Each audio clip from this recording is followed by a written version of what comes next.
हम सबकी जिंदगी में कोई ना कोई दुख होता ही है। किसी को पैसा नहीं मिलता, किसी को प्यार नहीं मिलता, कोई बीमार है तो कोई अकेला है। लेकिन सोचिए, ये दुख बार बार आते क्यों हैं? ये खत्म क्यों नहीं होते? भाइयों और बहनों, दुख खत्म नहीं होते क्योंकि हम प्रभु को भूल बैठे हैं। हम दुख में तो रोते हैं, शिकायत करते हैं, लेकिन सच्चे दिल से प्रभु को याद नहीं करते। प्रभु से दूरी।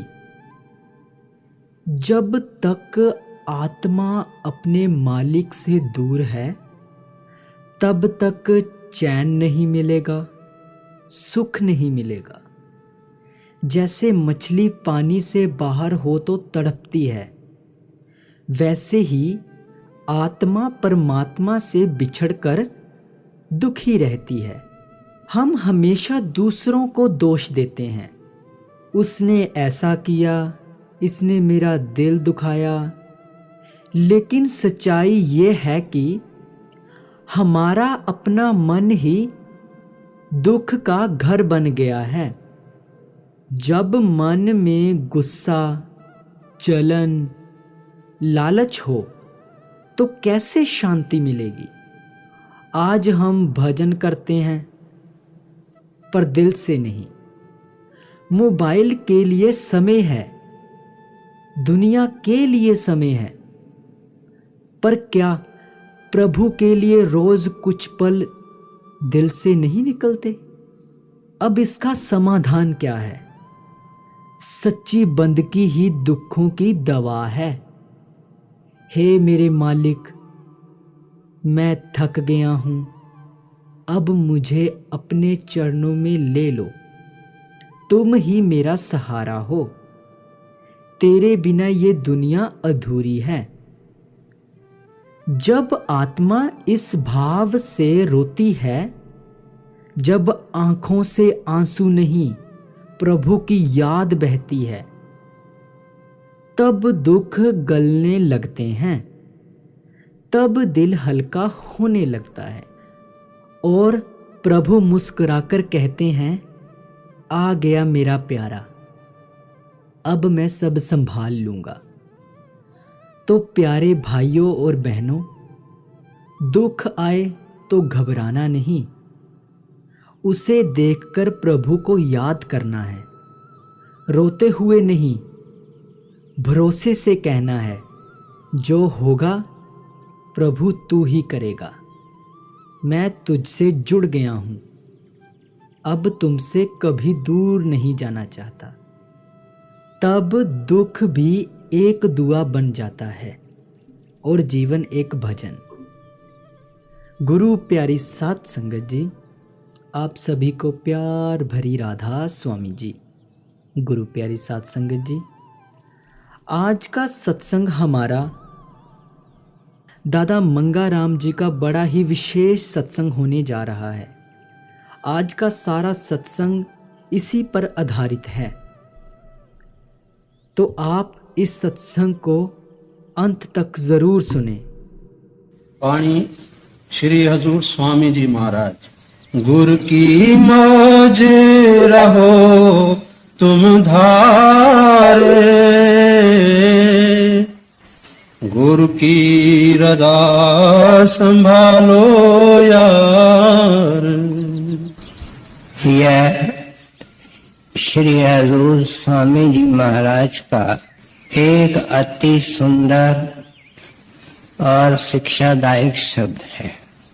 आप इस शब्द के जरिए समझाना चाहते हैं, विशेषकर सत्संगी को, कि तुम्हारी शिकायत बनी रहती है कि गुरु और नाम मिलने के बाद भी जिंदगी में सुख नहीं, चैन नहीं, आराम नहीं।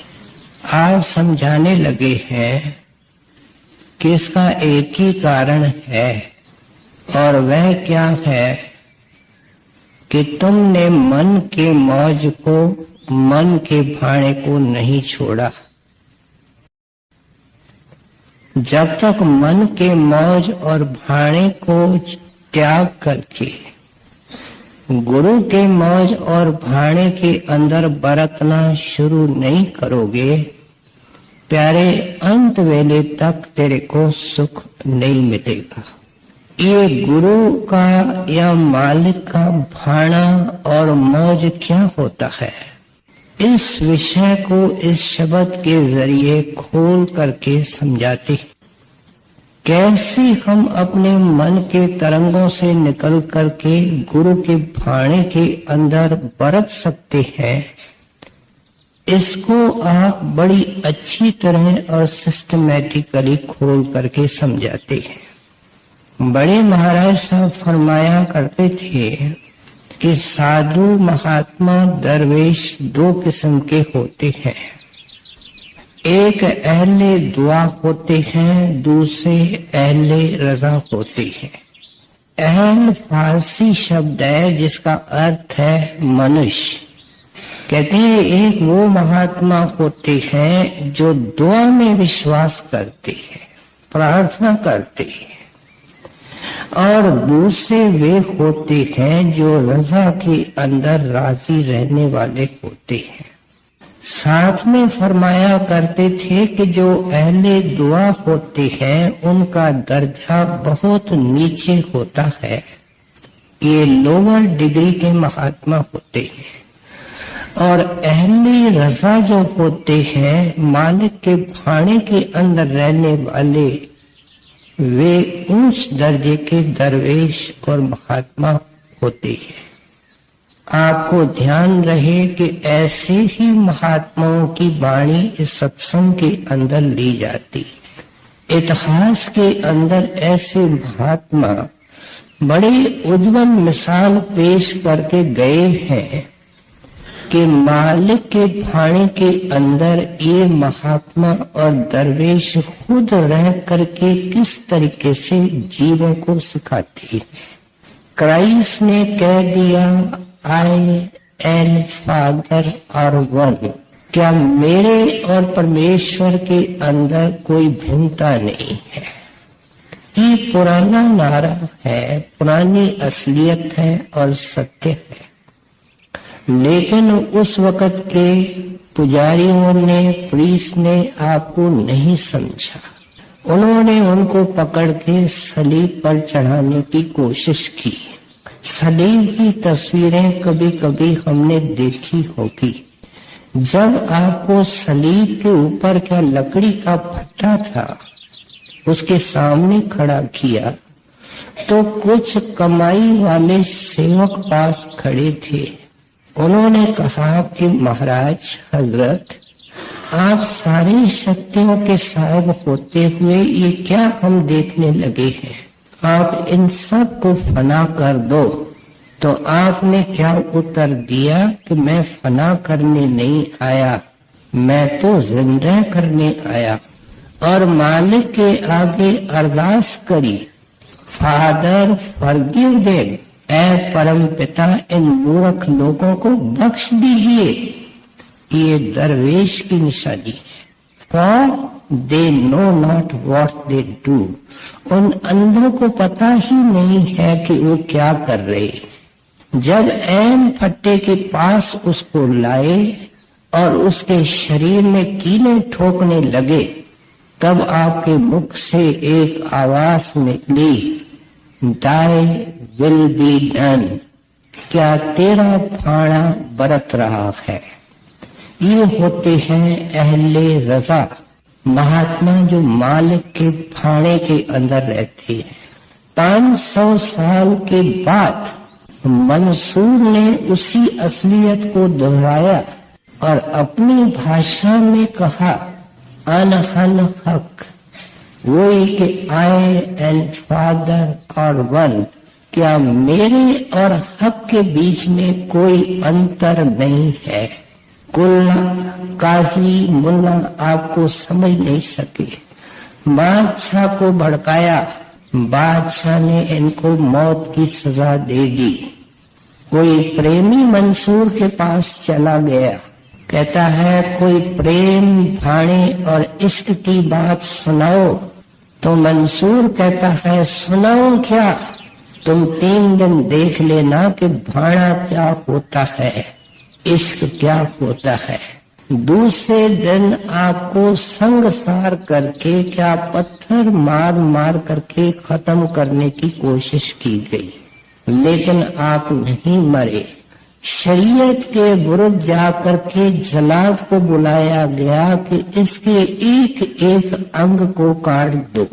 ये वार्ता हमने सुनी है, लेकिन विचारने योग्य है कि भाणा किसको कहते हैं।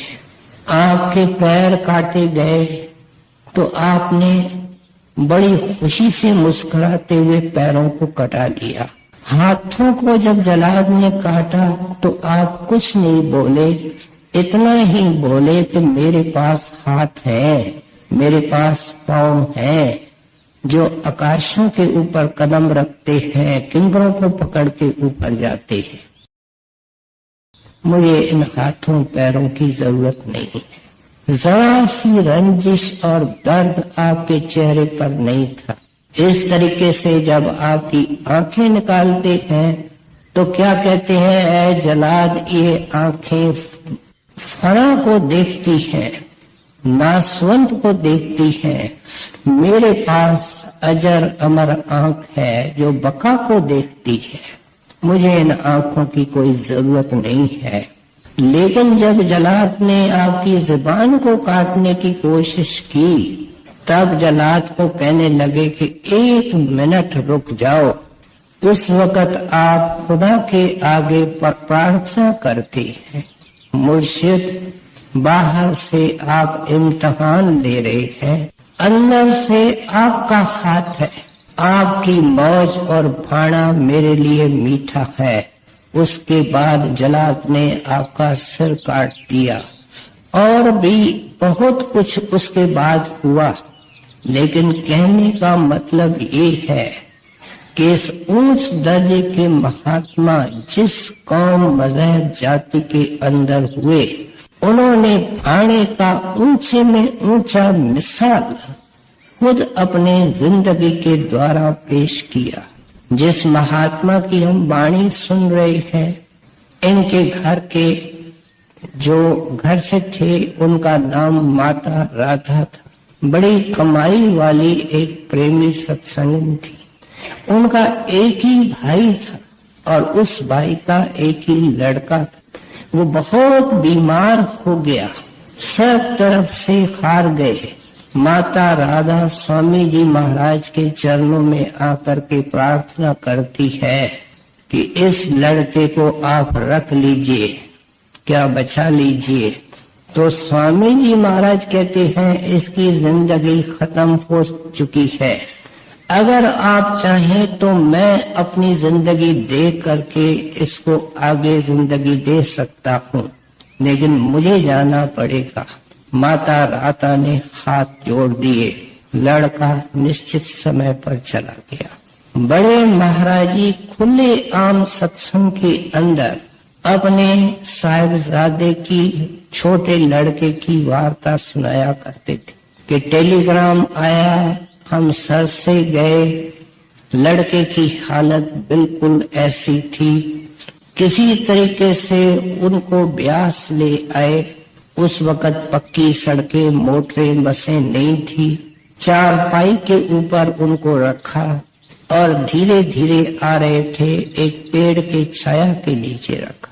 हजूर महाराज उनके सामने गए, बसंत सिंह क्या हाल है? तो हाथ जोड़ करके बेनती करता है।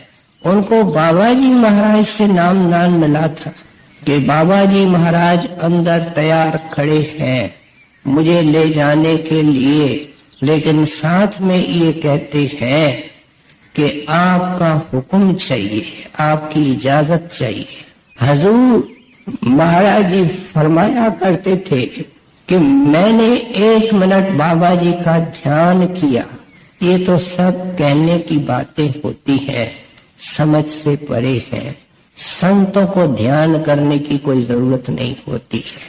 और ये सोचा कि अगर इनको मैं डेरे ले गया तो बीवी रुको बड़ी जिद्दन है, वो कहेगी कि इसको जिंदा रखो। इसलिए हजूर महाराज ने फरमाया मेरे तरफ से खुली छुट्टी है, और वहां ही चोला छोड़ गए, बाबा जी के गोद में समाये। फिर हजूर महाराज ने उनके मृतक शरीर को रखवाया। उससे पहले नियम अनुसार सत्संग किया। सत्संग भी इतना वैरागशाली किया और भाने पर किया कि दिलों को हिला दिया। और हजूर महाराज सत्संग के अंदर फरमाया करते थे कि मैंने अपने दिल का हाल उस वक्त देखा, पड़ताल की, अंदर न गमी थी न खुशी थी, शांति ही शांति थी। इसलिए कहते हैं कि ये महात्मा जिंदगी के अंदर मालिक के भाने के अंदर रह करके इंसान कितना सिखा के गए हैं। और जाते वक्त आज हम एक महात्मा को सुन रहे हैं कि वाणी के अंदर हिदायत करके गए हैं, गुरु की मौज रखो तुम ढार, गुरु की रजा संभालो यार। कितनी कल्याणकारी और प्रेम भरी वाणी है। कहते हैं प्यारे, जब तक तुम मौज के मन के मौज से निकल करके गुरु के मौज में नहीं आओगे, गुरु की रजा कौन संभालेगा? जो गुरु का सेवक है या जो गुरु का सेवक होने की कोशिश कर रहा है, जिज्ञासु है, प्रेम करता है, ये उनके लिए शिक्षा है। इसलिए कहते हैं कि ऐसे गुरु की मौज को लेकर के ही तू इस भवसागर से पार हो सकता है। मतलब आपका है कि जुगों जुगों से एक तीक्ष्ण धारा के अंदर तिनके की तरह जीव तुम बहता आया है। वो भवसागर जन्म मरण का है। चारों ओर आंख देख करके देख, दुख और कलेश के सिवाय कुछ नहीं है। जानवर काटे जाते हैं, कीड़े हजारों में मरते हैं, पेड़ पौधों को काटा जाता है। बंदा इस भवसागर से, इस चक्कर से तू निकल चुका है। मनुष्य बना है, संतों ने कृपा की है, तो एक खास किस्मत वाला बंदा है। अब मन के मौज से निकल। कबीर साहब ने वाणी के अंदर लिखा, मन मुरीद संसार है। कहते नाम मिलने के बाद भी मन के मुरीद है।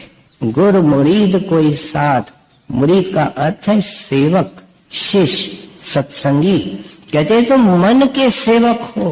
प्यारे, अब मन की दास्ता छोड़ो, मन की गुलामी छोड़ो और गुरु के फाने और मौज के अंदर रहने की कोशिश करो। ये भाना क्या है, कैसे हम इस भाने के अंदर आ सकते हैं, इसको आप आगे चल करके खोल के समझाते हैं। गुरु की मौज रहो तुम धार, गुरु की रजा संभालो यार।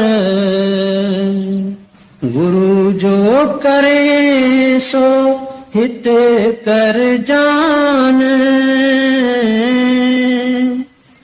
गुरु जो कहे सो चित धर मान। अब दो शिक्षाएं दे रहे हैं। कहते हैं गुरु जो कहे वो चित दे मान। कहते हैं बड़े भाग से गुरु के दर्शन होते हैं, ऊंची तकदीर हो जो उनके वचन मिलते हैं। हर एक महात्मा ने जिंदगी के अंदर भाने के अंदर रह करके समझाया। कभी उन्होंने करामत नहीं की। संतों के जीवन को देखेंगे, दुख सुख जैसे व्यापत होता है, उनके घरों के अंदर व्यापत होता है। वे संगत के कर्म लेते हैं, लेकिन कभी उफ तक नहीं कहते हैं, खुद भी दुखी सुखी नजर आते हैं। इसलिए कहते हैं कि वो नमूना बन करके समझाते हैं कि भाई ये क्या है, ये सब प्रालबुद्ध है।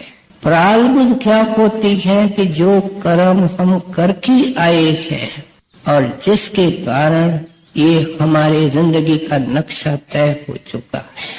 ये जब नक्शा तय होता है जन्म लेने से पहले ही ये तय हो जाता है। क्या क्या उसके अंदर है प्रैक्टिकली सब कुछ आ जाता है। इसकी सेहत, इसकी बीमारी, इसकी अमीरी, इसकी गरीबी, इसका मान, इसका अपमान, बल्कि जितने लुकमे और टुकड़े रोटी के खाने हैं, जितने घूंट पानी के पीने हैं।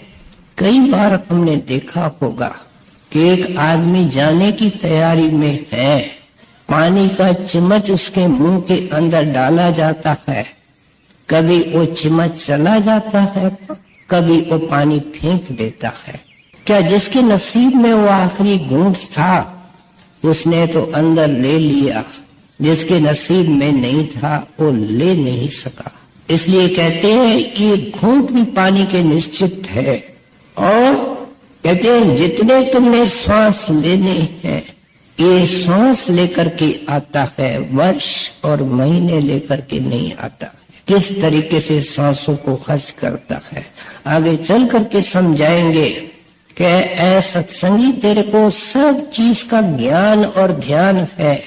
अपना पासबुक कितने ध्यान से देखते हो। जब उसके अंदर कुछ क्रेडिट होता है, जमा होता है तो खुश होते हो, जब निकलता है तो तुम्हारा दिल मायूस होता है।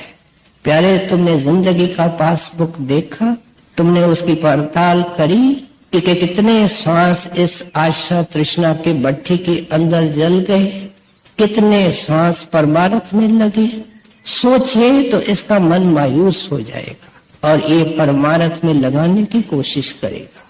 सो इसलिए कहते हैं गुरु के वचन तो हितकारी होते हैं कि प्यारे, ये जो कुछ तुम भी दुख सुख भोग रहे हो, ये तुम अपने प्रारब्ध कर्मों के कारण भोग रहे हो। अब इधर एक और फैक्टर आ जाता है जो संतों ने कहीं कहीं वाणी के अंदर लिखा है कि जैसे एक नेक लड़का होता है, उस्ताद, हमारे उस्ताद उसके ऊपर हमेशा मेहरबान होता, बच्चा आज्ञाकारी होता है, माता पिता उसके ऊपर न्योछावर जाते हैं। इसलिए जो सतगुरु के फाड़े में रहता है और कुछ नहीं मांगता है, अरदास सुबह से शाम तक हम करते हैं, हमारा मन बेअख्तियार अरदासें करता रहता है। गुरु जी ऐसे हो रहा है, आप दया करके इसको इस तरीके से कर दीजिए। हम गुरु से सियाने हो रहे हैं, वो सब कुछ जानता है कि इसके लिए मैं क्या कर रहा हूँ। इसलिए कहते हैं कि तेरे को तो फाड़े के अंदर रह करके प्रारब्ध को भोगना चाहिए, क्या खुशी खुशी से अपने कर्जे को अदा करना चाहिए। एक नेक इंसान जिंदगी में किसको कहते हैं? जो कर्जा लेता है और खुशी से लौटा करके देता है। जो कर्जाई को घुमाता रहता है उसको नेक इंसान नहीं कहते हैं। इसलिए कहते हैं ऐ सत्संगी, जब इतने मेहरबान मिल गए, इतने दयाल मिल गए, हम आए दिन सुनते हैं कि त्रिलोकी के चोटी तक न्याय है, इंसाफ है, करनी भरनी है, लेना देना है। ये महात्मा उससे परे की है। इनके भंडार में केवल दया ही दया होती है। इसलिए जो गुरु का भाणा कहता है, मौज कहता है, दाता जो कुछ हो रहा है आपकी दया है, आपकी मौज से हो रहा है। क्या ये हम सीखने को तैयार हैं? आज के शब्द से, आज के सत्संग से अगर ये सीख जाए और मन में बैठ जाए, सारी जिंदगी का नक्शा ही बदल जाएगा। चिंताएं, दुख और कलेश हमारे नजदीक आ ही नहीं सकते हैं जब समर्थ पुरुष के हवाले हम हैं और वही हमारी जिंदगी का संचालक है। तो इसलिए आप समझाते हैं कि संत महात्मा कहते हैं प्यारे, ये जो दुख सुख व्यापक होता है ये पिछले कर्मों के कारण होता है। लेकिन जो गुरु का फाड़ा और मौज बरत करके इसको लेता है, और उनके आज्ञा और हुक्म के अंदर रहता है। उनकी आज्ञा क्या है कि हरदम नाम जपो। देखो तुम कुछ भी करके आए हो, उसके बावजूद भी तो गुरु ने तेरे को नाम दे दिया। ऐसा सत्संगी कितने मांस खाए, कितनी मछलियां खाई, कितने दिलों को तुमने नुकसान पहुंचाया और तुमने चोटें मारी, क्या क्या चोरी ठगी बेईमानी नहीं की। उसने तेरे किस गुनाह को देखा? वो कहता है कि इनको मैं संभालूंगा। यहाँ अनेक सवाल पैदा होते हैं कि जो हम करके आए हैं उनका भुगतान कुछ शरीर से हो सकता है, लेकिन अगर ये भजन के पीछे लग जाए तो प्रारब्ध भी नरम हो जाती है। हजूर महाराज जी का एक परिवार मित्र के रूप में था। मित्र कभी गुरु भाव से नहीं थे। महाराज जी उनके घर पर आया जाया करते थे। एक बार महाराज जी जब चलने लगे तो उसके पत्नी को कहा कि भाभी जी 2 महीने भजन करो। वो कहती है जी भजन करने वाले आप होते हैं, क्योंकि जो गुरु के नजदीक होते हैं वो बहुत कम होते हैं जिनकी भावना और प्यार बना रहता है। महाराज जी जब कार में बैठे कभी नहीं बोले उस माई को। कहने लगे बहन 2 महीने भजन करो।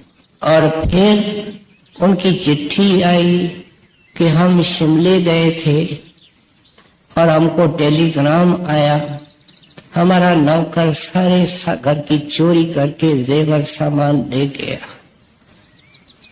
महाराज जी जब वापस उनके पास किसी वक्त गए तो कहने लगे मैंने तो इशारे में कहा था। मतलब क्या कि महाराज जी चाहते थे कि उनका कुछ बच जाए और वो भजन के एवज में बच जाए, लेकिन उन्होंने उनको एक मामूली सलाह दी। इसलिए कहते हैं जो भजन के अंदर लगे होते हैं उनकी प्रारब्ध भी नरम हो जाती है, उसमें भी रियायत हो जाती है। साथ में क्या होता है, नया कर्म नहीं बनता है। ये एक बड़ा क्रूशल सवाल है कि नया कर्म कौन सा है और प्रारब्ध का कर्म कौन सा है। नया कर्म महाराज जी कहते हैं मन हमेश चतुर है कि कहता है किसी के यहाँ खाना खा लेता है और कहता है मेरा कोई लिखा होगा तब तो उसने कहा खा के जाओ। ऐसे भी सत्संगी मिलते हैं जो कभी बेसत्संगी के यहाँ चले जाते हैं, अभ्यासी होते हैं। उनको जब कहा जाता है खाना खाओ तो वो कहते हैं हमारा पेट खराब है, क्योंकि उन्होंने खाना ही नहीं। क्या पता इसके आय का साधन क्या है। और उस तरफ सत्संगी कहता है मेरा लिखा हुआ है इसलिए मैंने खा लिया है। हजूर महाराज जी तो साफ एक इंडिकेशन और निशानी देते हैं कि सत्संगी नाम मिलने के बाद हर कर्म को नया कर्म मान करके चलो। यहाँ तक किसी विदेशी ने सवाल पूछा, क्योंकि वहां अच्छे 12 महीने पत्नी के को छोड़ करके वो पत्नी दूसरे के साथ शादी कर लेती है। तलाक की दरखास्तें लाखों के अंदर वहां कचहरियों में पड़ी रहती है। क्या शादी भी निर्धारित होती है, प्रारब्ध होती है कि नया कर्म होता है? आए दिन तो हम सुनते ही हैं कि जिसके साथ रहना है, बच्चे पैदा करने हैं, ये कोई नया कर्म तो नहीं हो सकता। लेकिन महाराज जी उनको साफ लिखते हैं कि प्रारब्ध कर्म तो होता है लेकिन नया भी कर्म शादी हो सकता है। क्या किसी के दिमाग के अंदर ख्याल आया पति को छोड़कर किसी के साथ चली गई, ये कैसे हो सकता है? नाम लेने के बाद कि ये प्रारब्ध के अंदर है, ये इसकी मन मत है। इसलिए कहते हैं कि हर कर्म को सत्संगी को नया कर्म मान करके चलना चाहिए। जो पहला ही कर्जों के अंदर दबा हुआ है वो और कर्ज उठाने की कोशिश क्यों करता है कि जहां से मिल जाता है खा लेता है। एक डेरे के अंदर सत्संगी रहता था, उसका जब अंत समय आया तो महाराज जी उनको देखने गए। बहुत तकलीफ के अंदर था, सत्संगी समझता है कि मैं तो सीधा बेहिश्त को जाऊंगा, महाराज जी के पास जाऊंगा। माफ करना, ऐसे नहीं है। इस बात को हम ध्यान से सुने। तब उन्होंने, महाराज ने पूछा, क्या हाल है? सुनो, वो डेरे में रहने वाला सत्संगी क्या बोलता है कि काल हिसाब मांग रहा है। और महाराज जी ने वहां लिखा है, फरमाया है कि उसको पराये घर के अंदर खाने की आदत थी। कुछ दिन भोगा, महाराज जी फिर गए, शब्द मारने का शब्द पढ़ो, और उसका ख्याल नाम से जोड़ दिया। कहते हैं करो और नहीं भरो, ये कैसे हो सकता है? ये नेचर का लॉ ही नहीं है। सत्संगियों को कोई छूट इसमें नहीं मिली हुई है। हाँ, जो संभल करके चलता है, गुरु के आज्ञा में रहता है, उस चार दीवारी के अंदर बड़े ध्यान से जिंदगी निकालता है, उसके लिए तो रियायत भी हो जाती है। बाबा जी महाराज चिट्ठियों के अंदर लिखते, हालांकि वो तो गुरुमुख सेवक को लिख रहे हैं, हजूर महाराज जी को लिख रहे हैं कि महीनों की तकलीफ दिनों में भुगताई जाती है, दिनों की तकलीफ घंटों में भुगताई जाती है, लेकिन किसके लिए? जो उसकी आज्ञा में रहता है। तो इसलिए कहते हैं ये सारी बातें खोल करके गुरु सत्संग के अंदर समझाता है। गुरु करामत कुछ नहीं दिखाता है, उसके पास करामत जो होती है वो सत्संग के अंदर होती है, और वो वचन की चोट होती है। पिछले बुधवार को जिक्र आया कि वचन की चोट कोई मामूली चोट नहीं होती है, एक तीर की तरह हृदय को बेध सकता है और जिंदगी पलट सकता है। तो इसलिए कहते हैं गुरु जो कहता है उसको ध्यान से सुनो, कि हरी इच्छा, मालिक की मौज, मालिक का वाणा, ऐसे करके हर बात को लो, लेकिन साथ में नाम की कमाई करो। क्योंकि देखो वो अच्छी तरह रैशनली समझाते हैं कि जो प्रारब्ध तुमने कर्म करके आए हो, वो तो शायद जब अंतिम श्वास निकलेगा तो तुम शरीर के अंदर भोग लोगे। फूंक फूंक करके जिंदगी चलोगे तो शायद नया कर्म नहीं करोगे, लेकिन तुम्हारे जन्मों जन्मों के जो कर्म इकट्ठे संचित कर्म है, उनको खत्म करने का एक उपाय है, और वो नाम की कमाई है। रात और दिन है, हर श्वास में, हर वक्त है, लेकिन तुम्हारे जन्मों जन्मों के जो कर्म इकट्ठे संचित कर्म है, उनको खत्म करने का एक उपाय है, और वो नाम की कमाई है। रात और दिन है, हर श्वास में, हर वक्त है। हजूर महाराज जी तो एक जगह फरमाते हैं कि 99.9% ये भजन उस संचित कर्मों को खत्म करने के लिए। सोचें विचारें, वो सत्संगी बहन भाई जो भजन नहीं करते हैं, भजन को वक्त नहीं देते हैं, आंखों द्वारा, कानों द्वारा, जुबान द्वारा, हर चीज इंद्री के द्वारा कर्म हर वक्त इकट्ठे हो रहे हैं। क्या पहले कर्जा अदा नहीं हो रहा है, नया कर्जा सिर पर चढ़ रहा है, भजन की बेपरवाही है, संचित कर्म कैसे खत्म होंगे? हजूर महाराज जी फरमाने लगे हैं कि नाम कड़वी दवाई आपको लगता है, लेकिन मेरी आपको ये राय है कि इस कड़वी दवाई को खा लीजिए, क्योंकि आगे चल कर के लिए और आपके लिए कड़वी हो जाएगी। अंत वेले ये बहुत पछताता है, बहुत दुखी होता है, क्योंकि जो इस शरीर के अंदर बैठ करके भजन किया जाता है उसका फल बहापन बहुत बड़ा है, क्योंकि ये मजबूरियों का देश है, इसके अंदर बंधन बहुत है।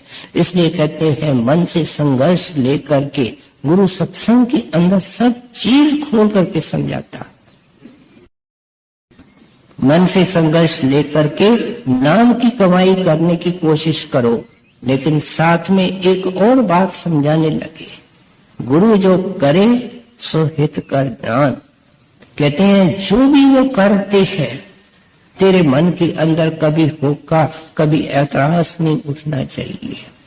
हजूर महाराज इस नुक्ते पर एक वार्ता सुनाया करते थे कि एक दरवेश एक गांव के बाहर जाकर के बैठा, कमाई वाला अच्छा माल के भाड़े के अंदर रहने वाला उस दर्जे का फकीर था। गांव वालों का उनसे स्नेह हो गया, बहुत प्रेम बढ़ गया।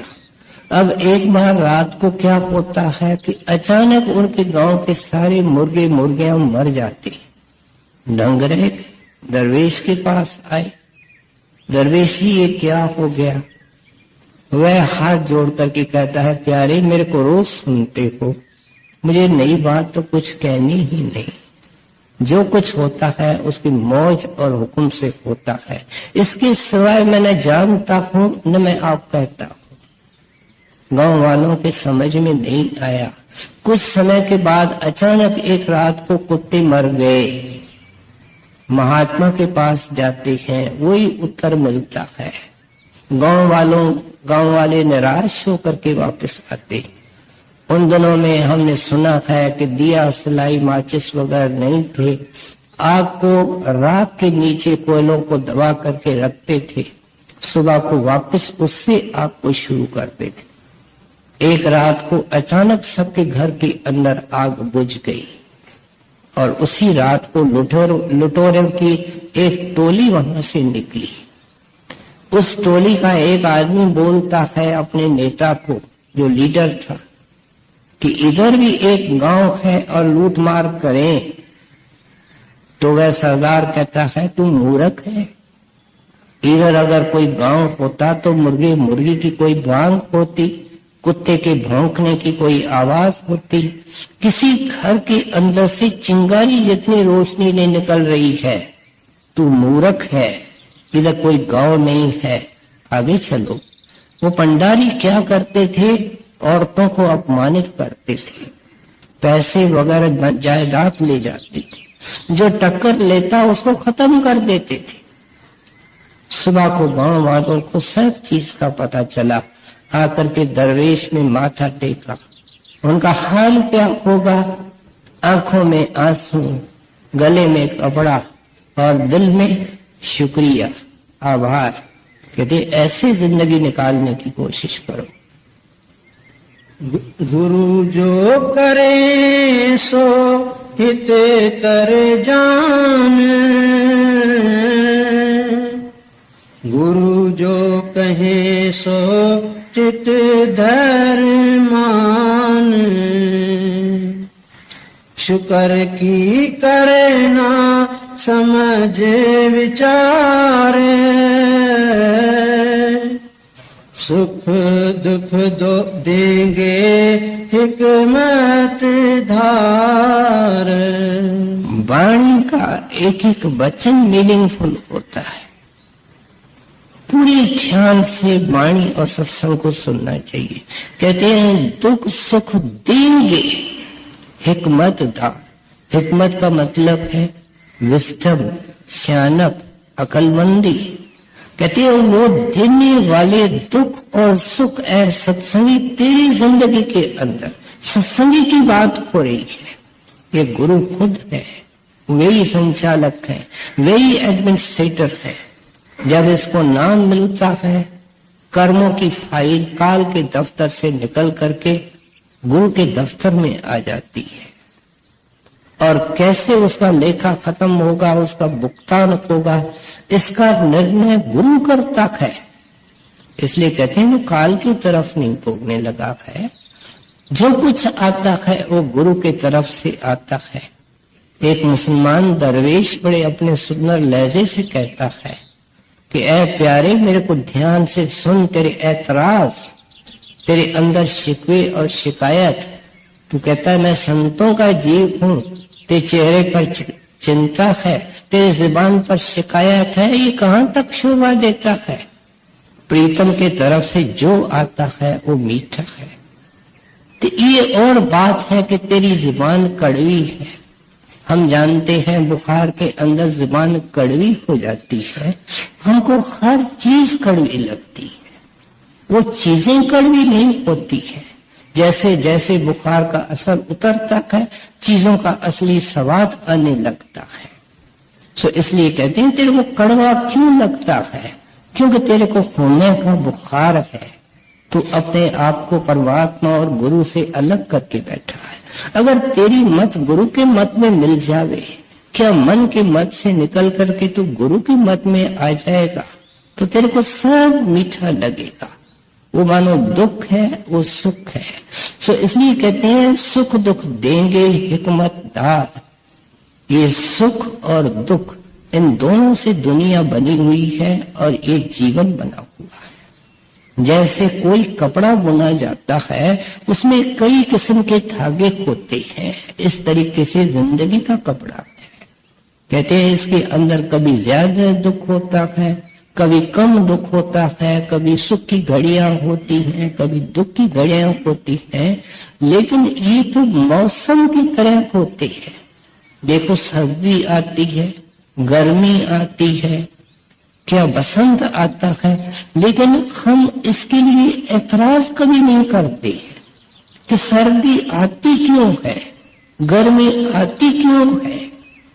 हम क्या करते हैं, उसके अनुसार अपना खाना, अपना बिछौना, अपना सोना उस मौसम के अनुसार कर लेते हैं। अपने आप को मौसम के अनुसार ढालने की और एडजस्ट करने की कोशिश करते हैं, मौसम को बदलने की कोशिश नहीं करते हैं। इसलिए कहते हैं ये दुख और सुख की मौसम तेरी अपनी बनाई हुई है, इसके लिए शिकवा क्यों, शिकायत क्यों, ऐतराज क्यों। इसको तो याद करके गुरु की तरफ से लेना चाहिए। सो इसलिए कहते हैं गुरु जो कहता है वो करो, और गुरु जो करता है उसके अंदर भला समझो। और जो भी दुख और सुख व्यापक होता है उनके अंदर कोई न कोई गुप्त राज होता है, कोई भला होता है। डिप्टी साहब बड़े महाराज जी की खूब सेवा की, 30 साल हजूर महाराज जी की पर्सनल सेवा की और साथ संगत की खूब सेवा की। जब उसका आखिरी वक्त आया, कोई ऐसा भी वक्त था कि 6-6, 8-8 घंटे डिप्टी साहब भजन भी करते थे, लेकिन जब उसका आखिरी वक्त आया तब कई महीने बीमार रहे और ऐसी तकलीफ होती थी कि 2-2, 4-4 सराहने का सहारा लेकर के सारी रात बगैर नींद के सराहनों के सहारे बैठ करके निकालते थे। हजूर ने एक बार कह दिया, कोई पूछेगा उसके मन के अंदर अभाव आ जाएगा कि जिसने संगत की इतनी सेवा की, मेरी इतनी सेवा की, उसको अंत में इतनी तकलीफ है। तो महाराज ने जवाब दिया कि इसकी ये कोई प्रारब्ध की तकलीफ नहीं है। डिप्टी साहब जब भी हमारे पास अंदर में बैठते हैं और मांग करते हैं तो हमको यही कहते रहे हैं कि हमको रास्ते में नहीं कहीं बिठाना, हमको तो ऊपर ही ले जाना। इसलिए ये जो जल रहे हैं वो इनके सिंचित कर्म जल रहे हैं, ये सिर्फ प्रारब्ध नहीं है। हजूर महाराज से किसी विदेशी सत्संगी ने पूछ लिया कि कभी कभी महाराज जी सत्संगी के अंत समय हम उसकी तकलीफ देख करके सहन नहीं कर सकते हैं, तो देखो महाराज जी का उत्तर क्या है। कहते हैं हम मूर्ख लोग बाहर बैठे हैं, हम क्या जाने गुरु क्या कर रहा। वो जो तकलीफ आपको देखने में आती है मानो एक दिन की है, गुरु उसका एक जन्म उसमें खत्म कर रहा है। तो गुरु अयाना है कि सियाना है, तो अपनी अकलमंदी बीच में क्यों लड़ाता है। ये अकलमंदी का मार्ग नहीं है। साफ शुरू से आप आराम से कहते हैं ये तो रजा भाणे और हरी इच्छा का मार्ग है। तो इसलिए कहते हैं दुख और सुख में घबराना नहीं है। जो दुख के अंदर घबराता है वो सुख के अंदर तो ऐसे ही फैल जाता है। इसलिए तो गुरु साहब ने वाणी के अंदर लिखा, जे राज तरा में तो तेरी उपमा, जे भीख मंगेगा की घट जाई। यही बाबा जी महाराज चिट्ठियों के अंदर लिखते हैं। कहते हैं 7 विलायत की बादशाही मिल जाए, ऐसा सत्संगी खुश नहीं होना। 7 विलायत की बादशाही चली जाए तो दुखी नहीं होना। दोनों हालतों के अंदर भजन करना संत मत कितने ऊंचे आदर्श रखता है। अगर आदर्श ऊंचे नहीं रखे हम ऊंचे बन कैसे सकते हैं। शुक्र की करना समझे विचार, सुख दुख देंगे हिकमत धार, ताड़ और मार करे सोई प्यार, भोग सब इंद्री रोग निहार। अब कारण का इशारा कर रहे हैं। कहते हैं तुम बार बार गुरु के भाणे को छोड़ करके मन की मौज के अंदर क्यों बहता है? क्योंकि तेरे अंदर भोगों की आशा छाई हुई है। और भोगों को आप यहाँ क्या कहते हैं? हर एक महात्मा को सुनते हैं, वाणी के अंदर, सत्संग के अंदर। कि यहाँ भी स्वामी जी महाराज फरमा रहे हैं कि ये भोग सारे रोग हैं। आप देखो जिंदगी के अंदर ये रोग निकल आते हैं। जिसको मीठा खाने की ज्यादा आदत है उसको मीठे पेशाब हो जाते हैं, उसी सारी जिंदगी तबाह हो जाती है। ये जो मीठे पेशाब या डायबिटीज है ये तो दीमक की तरह है। आम तरह हर एक डायबिटिक पेशेंट, हार्ट पेशेंट भी होता है। ये तो अंदर सारे सिस्टम को खा जाता है। उसके एक भोग ने उसकी ये जिंदगी कर दी। हाँ, हर सावधानी के रखने के बावजूद कोई बीमारी हो जाती है तो वो तो प्रारब्ध की बीमारी है। जब टेबल पे अच्छा अच्छा खाना आता है तो हम कहते हैं ये हमारे नसीब में लिखा हुआ है। लेकिन हमारे को मालिक ने हाथ दिया है, बुद्धि दी है। जिस वक्त हम समझे कि हमारे पेट के अंदर अब खाना जा चुका है तो जो जरूरत है उसे 2 लुक़मे कम खाना और हाथ को रोकना, इसका ऑप्शन इंसान को है। महाराज जी के प्रेरणा से हम सत्संग में आए हैं, लेकिन चल के तो अपने पांव से आए हैं। ऐसे कैसे कह सकते हैं कि हमारे को कोई कर्म करने की आजादी नहीं है? हम आखिर पुरुष हैं, पुरुषार्थ की हमको आजादी है। सेवा की अनाउंसमेंट होती है, कुछ घर को चले जाती है, कुछ सेवा करते हैं। कैसे कहा जाए कि सब कुछ निश्चित है? भजन में नींद को खोना पड़ता है, जागना पड़ता है, मन से लड़ना पड़ता है, ख्यालों को, शक्लों को रोकना पड़ता है। ये पुरुषार्थ है। गुरु के हिस्से के अंदर तो दया ही दया है, लेकिन वो उम्मीद और आशा जिस चीज की करते हैं वो उस चीज को समझा रहे हैं। दूसरी शिक्षा क्या देते हैं कि कभी कभी गुरु के संपर्क में कुछ सीधे लोग आते हैं और गुरु उनको ताड़ता भी है। आम सत्संगी के लिए इसका अर्थ ये होता है कि उसके इच्छा अनुसार काम नहीं होता है। ये मतलब आम सत्संगी के लिए है। लेकिन कुछ ऐसे लोग होते हैं जो गुरु के संपर्क में आते हैं, उनको ताड़ते भी हैं। जब डेरे के अंदर ये बड़ा सत्संग हाल बन रहा था तो उसमें कई बेस सत्संगी कारीगर और मजदूर भी काम करते थे। अब वातावरण ही ऐसा है। एक दिन बड़े महाराज जी के रास्ते में एक मजदूर मिला। वो कहता है, महात्मा जी जब आप इतने लोगों के इतने काम कर रहे हैं, मेरा एक काम कर दीजिए। महाराज जी कहने लगे, क्या है? बोलो। कहते हैं, महाराज जी मैं यहाँ काम कर रहा हूँ, घर से चिट्ठी आई है कि मेरे भाई जबरदस्ती घर में घुस करके आए और मेरे पत्नी के सारे जेवर लेकर के चले गए। आप दयालु हैं, आप दया करें। महाराज जी ना खुश होकर के कहते हैं कि तू मेरे पास यहाँ मजदूरी करने आया है, उसके तुम पैसे लेता है कि मेरे से संसारी काम करने आए। मजदूर ने मन में क्या सोचा कि महात्मा ने भी मेरी नहीं सुनी। लेकिन कुछ ही दिनों के बाद उनको घर से चिट्ठी आई और जब उसकी तारीख का मिलान किया तो पता लगा, जब उसने महाराज से बात की थी उसके 1-2 दिन बाद उसके भाई, पता नहीं उनके मन में क्या व्यापत हुआ, सारे जेवर लेकर के उसके पत्नी को दे के गए। कहते हैं गुरु के अंदर जोश नहीं, गुरु के अंदर क्रोध नहीं, गुरु के अंदर तो अमृत और दया है। अगर बाहर से जोश करते हैं तो वो भी जीव के भले के लिए होता है। ये मिसाल हमने आप स्वामी जी महाराज के सार्वजन वार्तिक से सुनी है कि जो दुनियादार का क्रोध होता है वो घाती होता है, और संतों का जो जोश होता है वो दूध के उबाल के तरह होता है और दाती होता है। अग्नि के ऊपर अगर गर्म पानी भी डाल दो तो अग्नि बुझ जाती है। संतों का क्रोध इस तरीके से है कि अगर वो कभी जोश में भी आते हैं तो कर्म जीव का भला करके कोई उसका कर्म छाड़ देते हैं, कर्म खत्म कर देते हैं। सो इसलिए कहते हैं जब बच्चा कोई गंदा काम करता है, साफ सुथरा उसको नहा धो करके अच्छे वस्त्र पहन करके माँ कहीं भेजती है, गंदा होके आता है तो उसको ताड़ती है, चपेट भी मारती है, लेकिन साफ सुथरा करके वही माता फिर गले नहीं लगाती है।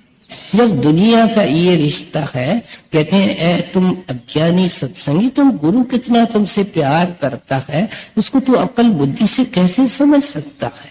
अगर हम अंदाज भी लगा सकते हैं तो सिर्फ इन महापुरुषों की वाणी और वचन सुन करके ही लगा सकते हैं। ताड़ और मारे करे सोई प्यार, भोग सब इंद्री रोग निहार। कहूँ क्या दम दम शुक्र गुजार, बिना उन और न करने हार। ये वाणी स्वामी जी महाराज ने कब लिखी? जब दुर्धाम पहुंच गए। आपने वाणी के अंदर लिखा है कि मेरा वाणी लिखने का कोई इरादा नहीं था, ये तो जीवों के हठ और आग्रह के ऊपर मैंने मजबूर होकर के वाणी लिखी है। ये आपके वाणी के अंदर वो खुद लिख करके गए हैं, लेकिन ये महापुरुष जो वाणी लिखते हैं इनकी कलम के अंदर जो हरकत और ताकत देने वाली होती है वो शब्द होता है, कुल मालिक होता है। सो इसलिए कहते हैं कि उनके बगैर तो कुछ करने वाला नहीं है। लेकिन स्वामी जी महाराज इस सारी रचना को क्रॉस करके ऊपर जा करके सतलोक अनामी के पहाड़ी के ऊपर खड़े होकर के कहते हैं कि ये कुछ भी नहीं है, सब उस मालिक का खेल है।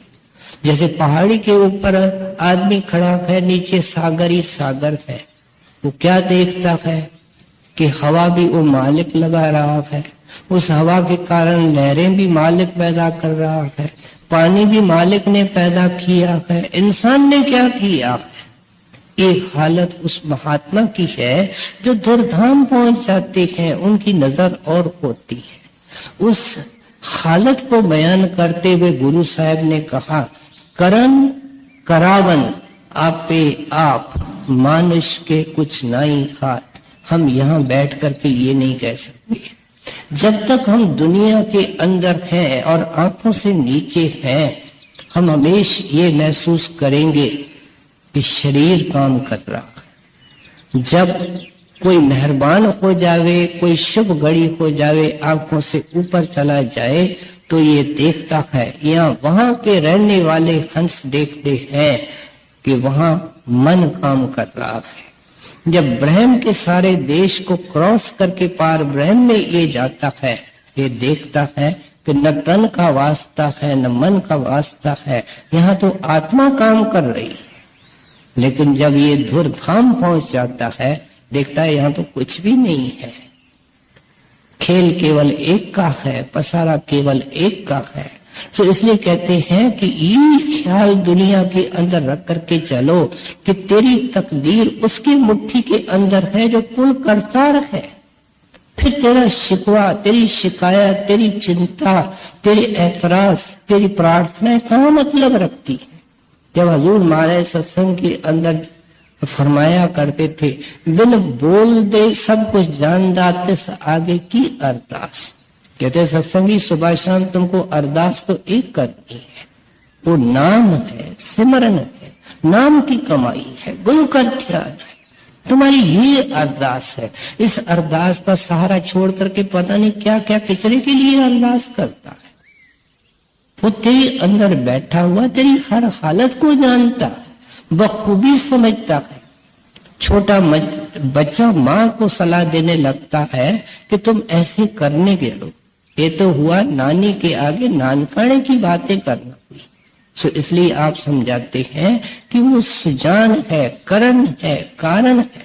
ऐसा सत्संगी जो कुछ घटित हो रहा है उसके अंदर तेरा भला है। तुम मौज में आ जा, भाड़े के अंदर आ जा। बार बार दिन में कई बार जुबान से शुक्र निकले। विलायतों के अंदर रिसर्च हुई है कि जिनको हार्ट अटैक्स होती है वहां ये रिसर्च करने वाले लोग जाते हैं। उन्होंने अच्छी तरह देखा है कि दो किस्म के इंसान होते हैं, एक शिकायत करने वाले और शुक्र करने वाले। और हार्ट अटैक का जो रेशो उन्होंने बताया है, कहते हैं जो शिकायत करने वाले हैं वो 5 हैं और जो शुक्र करने वाले हैं कोई वो 1 आध होता है। कहते हैं ये तो लोक और परलोक को सुखी करने के लिए नाम है, लोक और परलोक को सुखी करने के लिए गुरु की शरण है। तुम उसको छोड़ करके मन के शरण में चले जाते हो, मन के तरंगों में बहने के जाते हो। आपकी भावना क्या इस शब्द की है कि आज से अब से ये कोशिश करो कि गुरु के आगे कोई संसारी काम के लिए अरदास न करो। जो वो करते हैं उसके अंदर ही तेरा भला है। एक माई ने बच्चा नहीं था, सारी जिंदगी अरदास करके महाराज से बच्चा लिया।